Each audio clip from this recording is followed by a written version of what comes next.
tout à l'heure, nous ferons tout cela. Maintenant, je suis vraiment ravie de vous présenter notre première conférencière, qui est Duran Wong Rieger.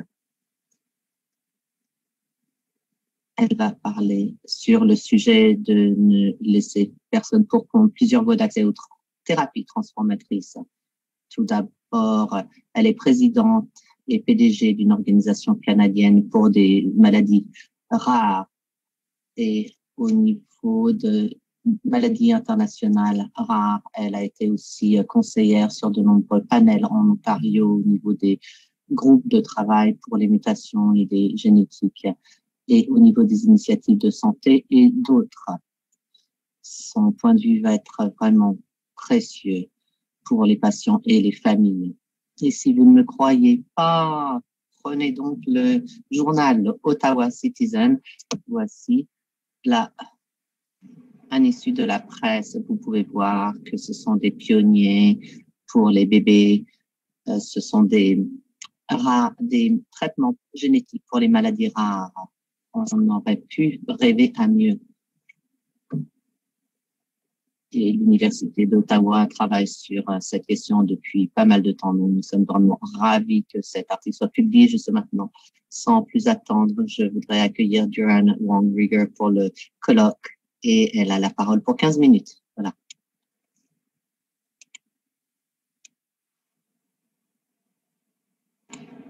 Merci beaucoup à tout le monde de cette opportunité de présenter. Pour moi, ce qui est important, c'est comment on peut accéder à ces thérapies. Et vraiment, nous avons tellement de thérapies transformatrices qui sont devant nous. Et le problème, c'est comment faire qu'elles soient accessibles pour les patients.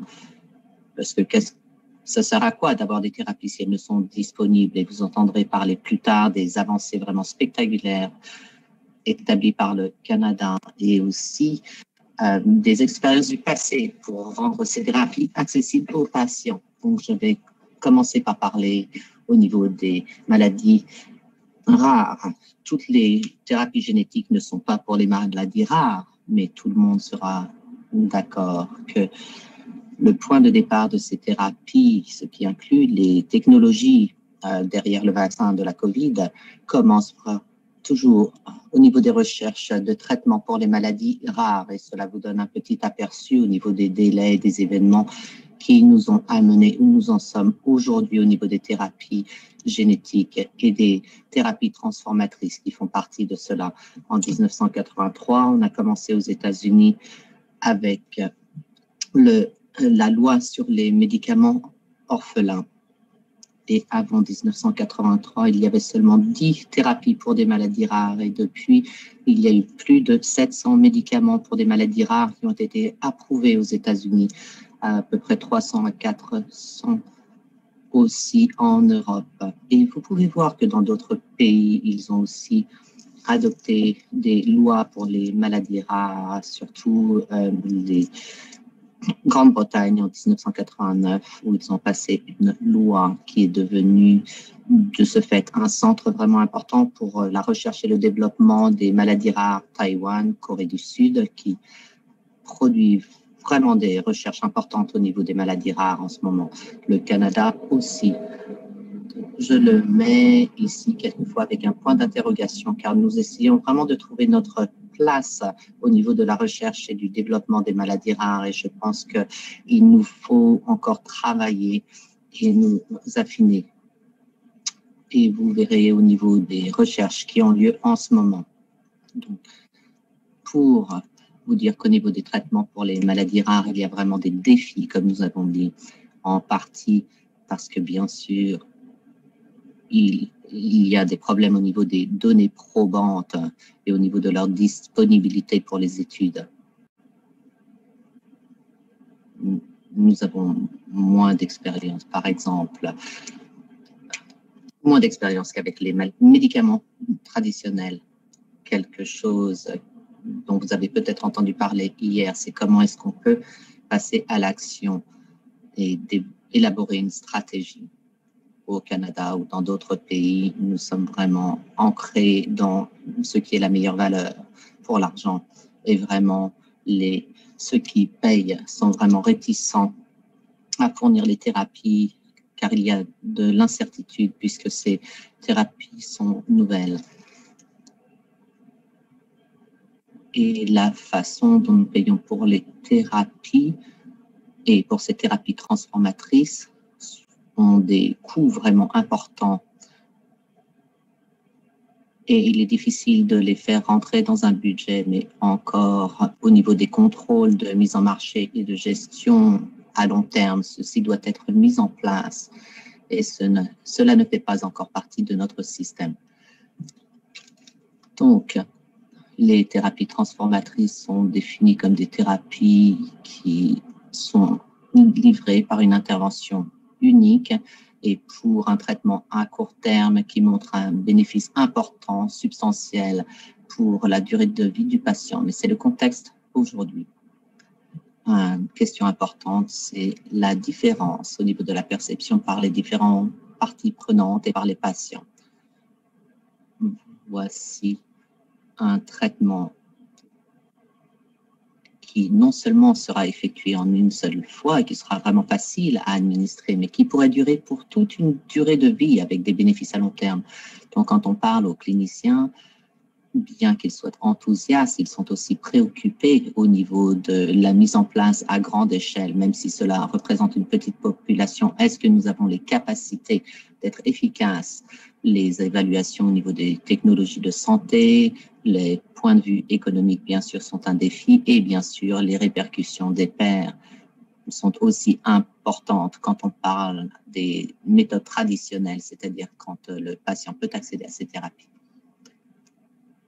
Pour nous, pour sortir de ce piège et de parler aux patients, et si nous gardons à l'esprit que le patient est au centre de tout, cela nous permettra de voir comment nous approchons cette question et d'impliquer le patient de façon active pendant tout le processus, qu'il soit aussi impliqué au moment de la découverte du médicament.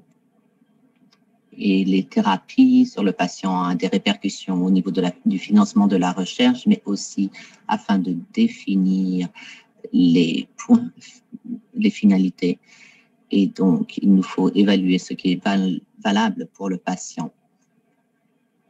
Nous parlons de ces essais cliniques aussi. Ils doivent être conçus afin que les clients, les patients veuillent participer et qu'ils puissent participer aux thérapies géniques. C'est une tâche importante pour un patient. Mais aussi, comment pouvons-nous nous assurer que nous mesurons bien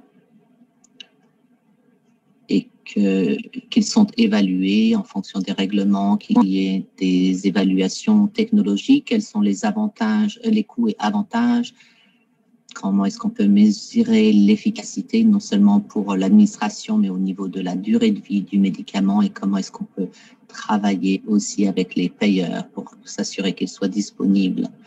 Et donc, il nous faut nous assurer encore une fois que la valeur du médicament soit vraiment prouvée et que le patient puisse aussi fournir des données pendant la durée du médicament.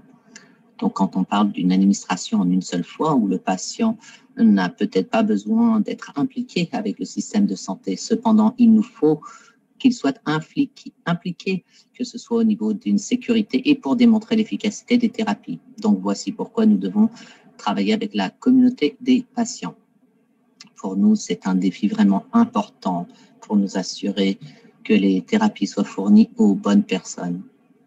Et pour le moment, les évaluations technologiques de santé, pas seulement au Canada, mais internationalement, n'est pas bien faites.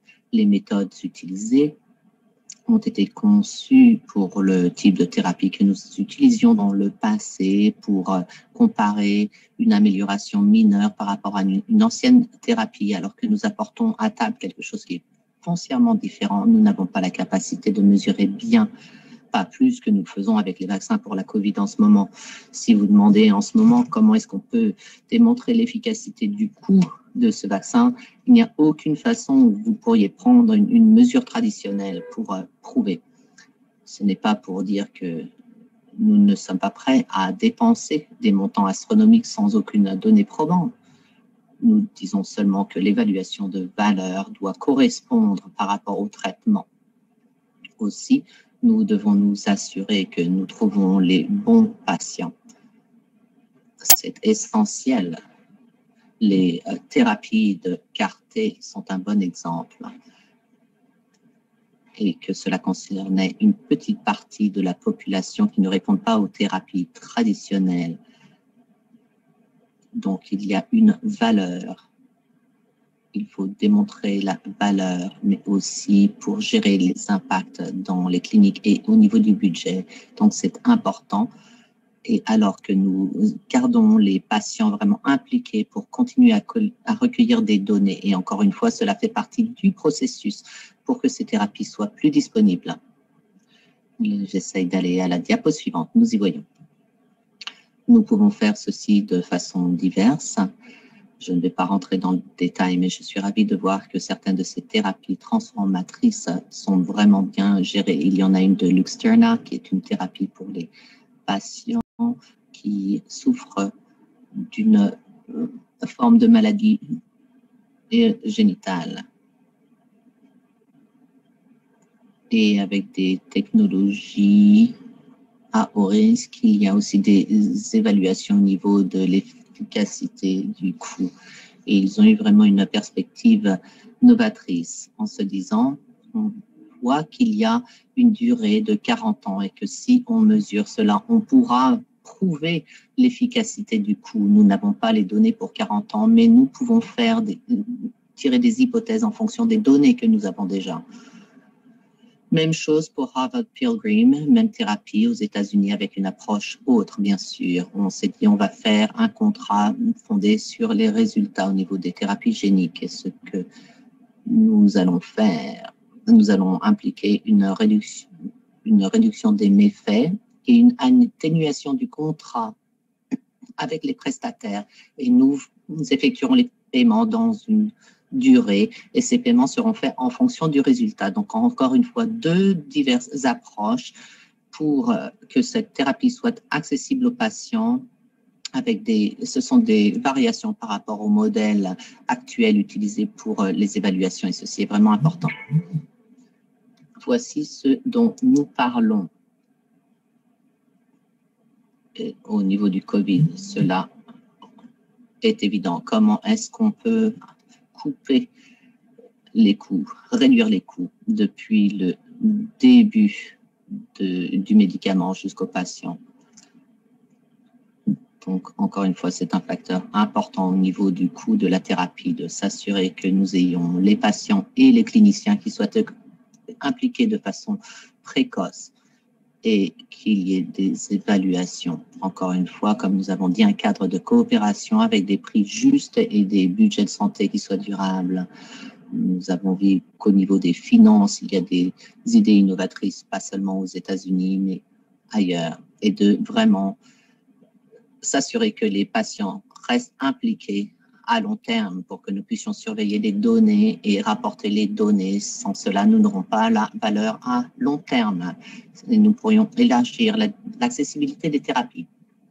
Ici, encore une fois, l'implication du patient est importante. Cela veut dire que nous allons devoir modifier notre système afin de correspondre à ces systèmes et de faire tomber les barrières que ces thérapies vont soulever alors que nous allons de l'avant, parce que notre système n'est pas conçu pour cela. Donc, il nous faut absolument nous adapter et de passer des essais cliniques, de faire au niveau régulatoire, de trouver des solutions au niveau du financement et de la gestion clinique. Il nous faut refondre le système en profondeur.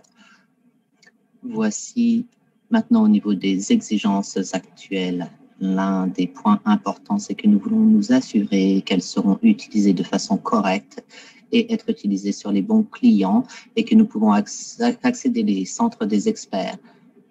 Comme je disais, encore une fois, il nous faut une modification du système qui ont déjà lieu. Voici, c'est une initiative qui est centrée sur le patient afin qu'il puisse accéder aux médicaments. L'Europe parle déjà d'une façon de le faire. Il parle d'une initiative qui s'appelle Rare Impact, qui implique tous les pays de l'Europe et qui dit comment pouvez-vous adapter votre système afin de fournir la bonne évaluation. Si vous pouvez voir les données probantes, l'incertitude, coût, avantage, comment est-ce qu'on peut faire, comment est-ce qu'on peut s'assurer que ces thérapies soient abordables, donc s'assurer du modèle de financement, des tarifications, comment est-ce qu'on peut s'assurer qu'ils soient disponibles, qu'on ait le bon nombre de centres. Et on n'a bien sûr pas des centres partout à la technologie de ces thérapies, mais de s'assurer qu'elles soient accessibles aux patients. Et quelquefois, c'est vraiment un effort important et aussi au niveau administratif pour établir tout cela. Donc, tous les pays en Europe sont vraiment impliqués dans cette initiative et sont en train de considérer quelque chose. Et c'est quelque chose que nous devrions également faire. Donc, voici quelques exemples de comment aborder certaines de ces questions. Et cela vaut vraiment le coup pour nous de jeter un œil sérieux à ces projets. Il y a vraiment des défis au Canada au niveau des médicaments et je vais arrêter avec quelque chose qui, je pense, est essentiel pour nous alors que nous nous déplaçons vraiment rapidement au Canada vers des occasions vraiment importantes, c'est-à-dire de s'impliquer au niveau d'un programme pan-canadien des médicaments. Au cours des derniers mois, nous avons lancé nos propres consultations en collaboration avec de nombreuses agences à partir du 16 décembre et nous allons passer l'année prochaine à faire des consultations dans tout le Canada pour parvenir à une proposition et pour proposer des programmes de médicaments qui peuvent profiter de l'engagement du gouvernement canadien qui dit que d'ici à 2022 à 2023 avec un engagement de 5 milliards de dollars par année. Donc, c'est vraiment une occasion d'arriver à trouver une bonne solution pour transformer les thérapies pour les maladies rares et aussi les médicaments orphelins. Donc, merci beaucoup.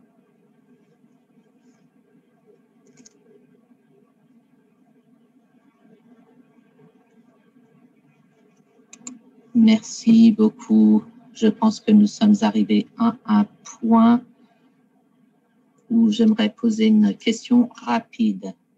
Est-ce que vous pourriez parler un petit peu de votre optimisme par rapport à ces thérapies et de vraiment faire face aux questions qui préoccupent votre organisation? Nous sommes plus qu'optimistes. Nous avons vraiment attendu cela. Toutes les organisations de patients, quand elles sont établies, la première chose qu'ils demandent, c'est qu'ils veulent donner des soins, mais ils veulent éradiquer la maladie. Et nous sommes ici au point où nous pouvons justement éradiquer les maladies.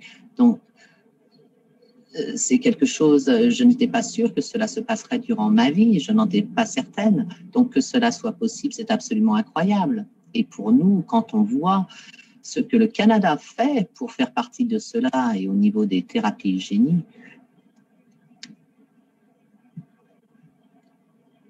ces thérapies de façon internationale vont faire vraiment une différence importante, mais le Canada a vraiment une belle opportunité d'avoir la part du lion dans cette thérapie, c'est critique.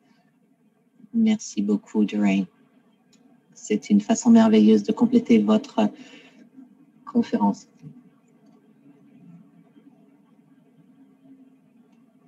Maintenant, nous allons passer à la séance suivante. Donc, encore merci, Joanne.